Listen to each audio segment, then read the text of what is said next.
channel. My name is M.R.E.ngineering and today I'm going to talk about basic concepts and fundamentals of automotive air conditioning system. Maybe you cannot imagine a car without air conditioning system, especially if you are living in a place with sultry or freezing climate. But until 1950s, all the cars in the world were produced without the system, and then some companies started to use AC system on some luxury models, and with more demand for better and more comfortable cars, the AC system turned into a standard equipment on automobiles. And today, luxury cars can provide different air conditions for different tastes of individuals that are sitting in different zones of that car. But do you think that this level of comfort is important and necessary? To answer this question, I should say that how much you take away stress from your body and mind, your output would be better. In other words, your concentration and reaction can be impaired by bad conditions and stress. And studies have shown that increase of temperature up to 35 degrees centigrade can impair your brain reasoning and performance about 20% due to thermal stress on your body. But what conditions for occupants of a car are considered to be comfortable regarding air quality? Studies have shown that an average person feels comfortable in temperature of 21 to 26 degrees centigrade and relative humidity of 45 to 50%. Also, your clothing, metabolism, and even your genetics can affect these comfortable conditions. But when you are sitting in a car, your comfort also depends on outside condition, flow rate and temperature of supply air, and of course, sun radiations. Even presence of odors and fumes can affect your comfort. Now, if we have an equipment that provides warm or cool dehumidified air and removes particles and odors from that, maybe we can provide these comfortable conditions. To accomplish this job, best choice is a substance with low boiling point that works in a system with fan, heat exchanger, ducts, and filters. To continue this discussion, I think I should present you some scientific facts. In simple words, I can say that liquids and gases can turn to each other if their temperature and pressure change to a certain point.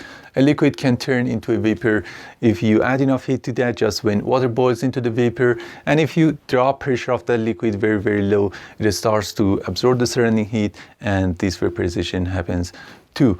Both of these state changes can happen in opposite direction. It means that by taking heat away from a vapor, it starts to turn into a liquid, and this process is known as condensation. And also, if you increase pressure of that vapor, it gets ready to dissipate heat to the outside, and this condensation happens too. Engineers use these laws and first and second law of thermodynamics to extract heat and adjust the humidity of car's interior. First law of thermodynamics states that total amount of energy in a process remains intact and energy only changes from one form to the other. And second law that is related to entropy states that natural flow of energy is always from hotter body to the colder.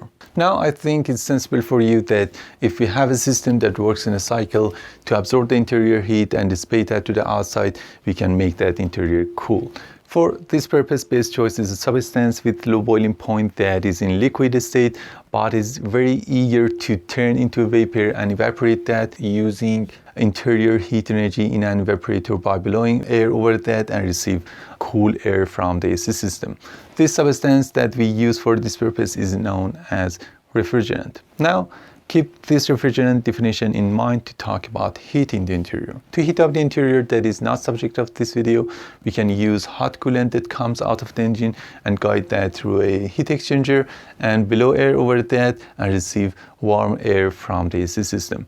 Of course, the heat energy that is provided by the heat exchanger can be produced by other ways like directly burning fuels or using electrical elements. Now I go back to that refrigerant. As I said, in AC systems, we need to use a refrigerant with low boiling point, and it means that in ambient pressure and temperature, this refrigerant is in gas state. So we know refrigerant as a gas. One of the first refrigerants that was used in mobile AC systems was CFC-12 or R12, that is known as a Freon with boiling point of about minus 22 degrees Fahrenheit. But this R12 refrigerant had some major drawbacks. This gas is known to be an ozone depleting gas, and it means that chlorine content of this gas reacts with ozone gas in ozonosphere layer of the air under effect of UV rays and makes this layer weak over some areas of the earth.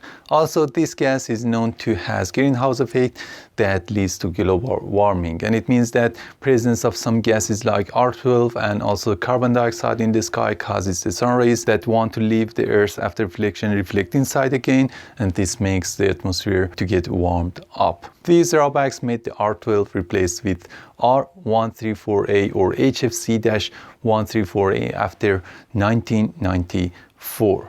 R134A has the boiling point of about -16 degrees Fahrenheit and today is used in most of the mobile AC systems. And however, this gas is not an ozone depleting gas, but it makes a small contribution to global warming. But the United States and European governments are looking for a refrigerant with less effect on global warming, and two candidates for this purpose are R744, that is pure carbon dioxide, and also R1234YF. I hope that this video was useful and informative for you and worth the precious time that you spent for watching that. Please subscribe to my channel if you like and press the bell icon to be notified if I have a new video on my channel. Bye.